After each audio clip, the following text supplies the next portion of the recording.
Bonjour à toi et bienvenue pour corriger cet exercice dans lequel, avec les vecteurs, tu dois écrire le plus simplement possible. Alors, je te fais 3 rappels. Le premier, la relation de Chasles. Le vecteur AB plus le vecteur BC, tu peux simplifier ceci en le vecteur AC. Tes conditions, avoir une addition absolument et l'extrémité du premier vecteur doit correspondre à l'origine du vecteur suivant. Et du coup, ça fait le vecteur AC. En visuel, regarde, le vecteur A vers C, ici le vecteur AC, tu peux très bien choisir de passer par ce point B si tu as envie, AB1 plus B1C, principe de la somme vectorielle. Mais un autre élève peut prendre ce passage ici, un autre point B ici, AB2, vecteur AB2 plus vecteur B2C. Et tu pourrais faire ça en passant par là si tu avais envie. D'accord? Tu peux comme ça faire des décompositions avec la relation de Chasles et ainsi, par exemple, exprimer le vecteur AC en faisant A vers ce point, vecteur, plus ce point-là vers celui-ci, disons, plus encore, et on finit en C. Tu vois, on peut faire aussi avec 3 vecteurs, etc., etc. Tu dois juste faire attention à avoir toujours une addition, et ici, si tu veux, tes deux mêmes lettres. Arrivée, départ, au même endroit. Deuxième petit rappel, l'opposé du vecteur AC, d'accord? Eh bien, c'est CA. Tu changes le sens. Donc, l'opposé du déplacement A vers C, c'est le déplacement C vers A. Voilà, ça va t'aider pour transformer les soustractions en addition lorsque tu as deux lettres qui constituent ton vecteur. Ensuite, dernier petit truc, le vecteur AA, le vecteur BB, le vecteur, la lettre qui te fait plaisir, une autre, eh bien, en fait, c'est le déplacement nul, c'est le vecteur nul. Voilà, alors c'est parti, avec tous ces petits rappels, on attaque tous les exercices qu'on va enchaîner en ligne, les uns après les autres. Alors là, tu as BD plus DA. Ben, si tu regardes bien, là je vois que j'ai la même lettre, je vois que j'ai une addition, fais bien attention, ça ne marche qu'avec les additions, et du coup j'applique la relation de Chasles qui dit ça fait le vecteur BA. Voilà. Le deuxième, eh bien le deuxième, j'aperçois le vecteur BD plus le vecteur AA, et le vecteur AA, c'est le vecteur nul. Donc c'est mon troisième petit rappel que je t'ai donné, ça donne le vecteur BD plus le vecteur en fait nul, et quand on ajoute un vecteur plus le vecteur nul dans une somme vectorielle, c'est comme si c'était avant tes petits zéros, il n'y est plus, c'est donc égal au vecteur BD. Voilà. Ensuite, on a BD plus le vecteur BD plus le vecteur DB. Alors, deux choses à voir. Soit un élève voit qu'ici tu as les deux mêmes lettres, toi choix 1. Et du coup, il fait la relation de Chasles et il trouve que ça fait le vecteur BB. Et le vecteur BB, suit mon laser, c'est le déplacement nul, c'est le vecteur nul. Ou alors il voit que le déplacement BD, si tu lui ajoutes le déplacement opposé, DB, en fait, tu ne bouges pas, tu reviens au départ. Donc BD plus DB, en fait, c'est comme si tu veux, alors moi je te propose d'être l'élève numéro 1, disons, mais ça n'a aucune importance. Les deux vont arriver à la même réponse, c'est-à-dire ça c'est la relation de Chasles, et le vecteur BB c'est donc le vecteur nul. Voilà. Ensuite, exemple suivant, tu as le vecteur BD, et là on te met une soustraction, ne fais pas de bêtises, et je te conseille de toujours transformer ceci en une addition. Donc ça donne la même chose, moins le vecteur BA, l'opposé du vecteur BA, c'est le vecteur AB du coup. Maintenant que tu es sous cette forme-là, observe un petit peu qu'est-ce qui se passe. Ici, j'ai le vecteur BD qui a pour origine B, alors qu'ici, le vecteur AB a pour extrémité B. Tu n'as que des additions. Eh bien, tu peux permuter dans une somme vectorielle tes deux vecteurs. Tu as vu cette propriété avec mes collègues. La somme U plus V, en fait, un vecteur plus un autre, eh bien, tu peux ajouter les sommes dans l'ordre que tu veux. Il se trouve que ça donne exactement le même résultat. Et du coup, je ne vais pas m'en priver parce que j'ai repéré que mes lettres pouvaient alors se mettre l'une après l'autre, comme en mettant AB d'abord, et du coup, plus BD, de façon à faire intervenir, comme tu le vois, la relation de Chasles avec, grâce à l'intermédiaire du point B et de cette addition. Attention, pas avec une soustraction. Et du coup, ça fait AB plus BD, c'est-à-dire le vecteur AD. N'oublie pas les flèches, classique des élèves de seconde qui vont un peu vite et ils mélangent du coup la longueur et le vecteur, même si on comprend bien que c'est encore des étourderies. Fais-y bien attention, on est dans le chapitre des vecteurs. Tu as cette notation avec cette flèche. Allez, on observe le suivant.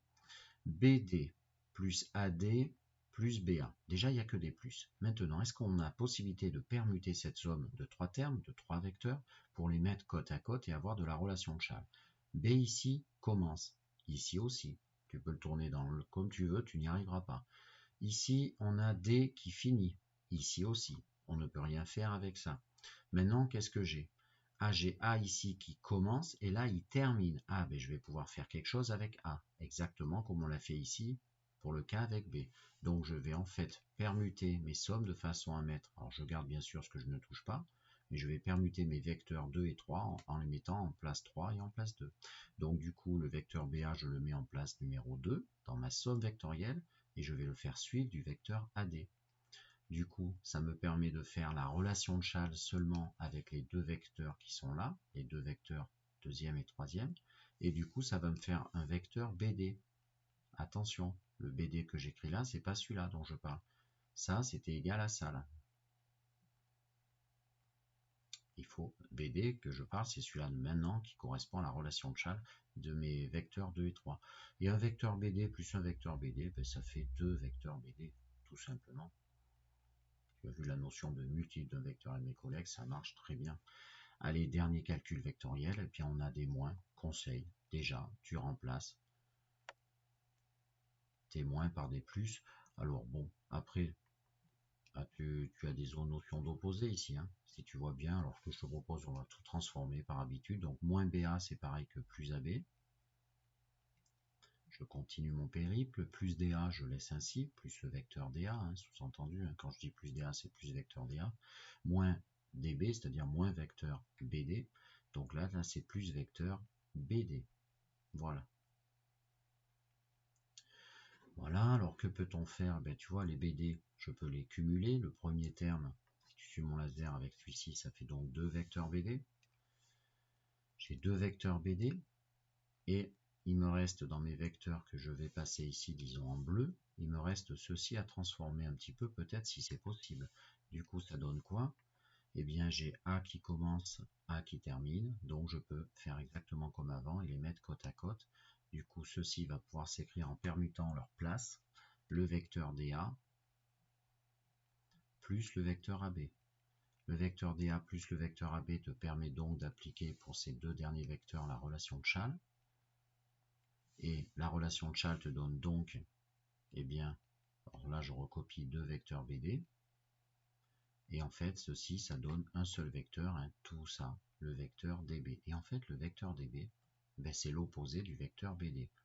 Donc ça veut dire que, en gros, ben, si tu veux, je te le écris avec des moins, mais 2 BD, en fait, j'ai deux quantités de vecteurs BD, et là, je dois en enlever une, parce que DB, c'est l'opposé de, je fais une petite bêtise, c'est l'opposé de BD. Donc si tu as deux quantités BD et que tu en enlèves une, ben, il te reste seulement une quantité BD. Voilà. Et c'est le résultat final de ce calcul. Je mets un petit peu de couleur, voilà, pour tous tes résultats que tu dois trouver si tu l'as cherché seul, bien sûr. Hein. Voilà. Est-ce qu'on aurait pu faire autrement? Mais regarde, ici, on a obtenu BD. En fait, BD, c'est ça. C'est tout ça. Ça veut dire que ceci, si tu as compris, c'est le vecteur nul. Voilà, ça, c'est le vecteur nul. On aurait pu effectivement mettre, tu vois ici, la BD, ce vecteur BD, on aurait pu l'intercaler ici. On aurait pu le mettre ici. Comme ça aurait fait AB plus BD plus DA. Et du coup, on aurait eu deux relations de Chasles. Tu vois? Et donc, ça aurait fait le vecteur AA. Si tu veux, je te montre, je te le fais en bleu dessous. Regarde cela, ces trois-là. Et bien, qu'est-ce qu'on peut faire? C'est ce que je t'ai dit. J'aurais pu mettre le vecteur AB, donc le moins AB, donc tu suis mon laser en bas, enfin pas mon laser, mais mon crayon. Et donc, sauf que je le vois plus. Voilà. Alors, le vecteur moins BA, tu vois, qui est en deuxième place, je le mets en vecteur AB. Ensuite, le vecteur BD qui est en première place, je le mets là. Et le vecteur DA, je le laisse en troisième place. C'est une autre solution. Et je n'oublie pas, moins DB, je le transforme en plus, toi je laisse un peu à part, en plus vecteur BD. Et en fait, si tu regardes bien, tu as la relation de Chasles qui est ici, déjà, mais également ici. Et du coup, ça fait quoi? Ça fait ça, tout ça. Ça fait le vecteur AA. Et le vecteur AA, ligne d'après, c'est le vecteur nul. C'est pour ça qu'en fait, je récupère le vecteur BD seulement à l'arrivée avec cette deuxième façon de t'expliquer. Voilà, j'espère que ça t'a plu. À bientôt.